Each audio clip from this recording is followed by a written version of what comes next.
So let's talk about an issue that you raised, Senator Bach, which was this question of the 5% wage increase for those who work with individuals with disabilities in long-term care.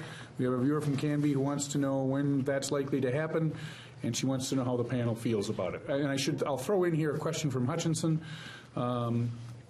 Viewer there wants to know about whether or not the legislature is going to consider increasing funding for nursing homes, concerned about nursing home funding. I think those are sort of tangentially related questions. But let's talk about that 5% thing and start with you.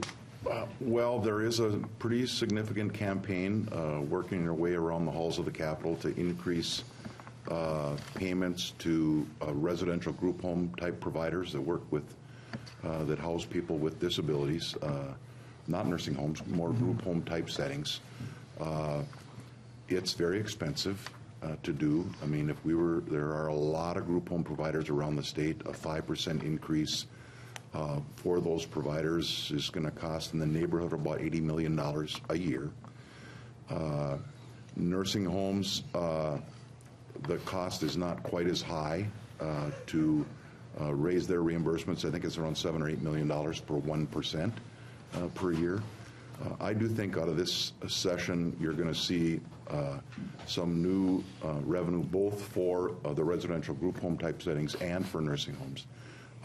5% is probably pretty aggressive, but I mean it really depends on what the budget forecast shows tomorrow. But I will tell you, when it comes to any new spending or tax cuts, before I am going to agree to tax cuts for warehousing people or tax cuts for businesses, I want to make sure we take care of all our long-term care facilities that take care of our most vulnerable Minnesotans. And the challenge is, I believe, and most economists will tell you, we're headed for a significant labor shortage in this country. And as that happens and employees get put into competition, nursing homes, they can't pay more wages because they only receive the revenue that the state gives them. We don't even allow nursing homes to charge a higher rate to private pay patients. We only allow them to charge what the state sets for the rate.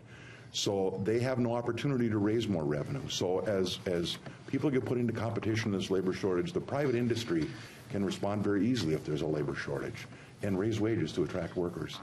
And one of my biggest fears is that working in a long-term care facility, and those people that work in those places are angels that care for these people, and the people that are residents in those facilities develop strong relationships with their caregivers. And it's very emotional when somebody leaves and that vulnerable person now has to build a relationship with a new caregiver. And we can't have wages at the level where those caregivers every night are going home, working on their computer, polishing up their resume, doing job searches, and continue to have this churning in these long-term care facilities. I think it's just wonderful that people are willing to do that very, very hard work. But when you can go down the street and earn more money and have a much easier job, I mean, I understand why people have an interest in doing that. And then the long-term care facilities are faced with the turnover, all the additional training costs of having to educate, a new worker. So it's always dangerous to pick your highest priority for spending for fear everyone else is going to be mad at you. But for me, I mean, I'm just going to say it. I think taking care of our vulnerable people in our long-term care facilities is my number one spending priority for this session. And that's not to say we're going to be able to reach the whole 5% that people want, but I do think if there's surplus money, there is an opportunity to make some improvements and improve the wages of those long-term care workers. Senator Hunt?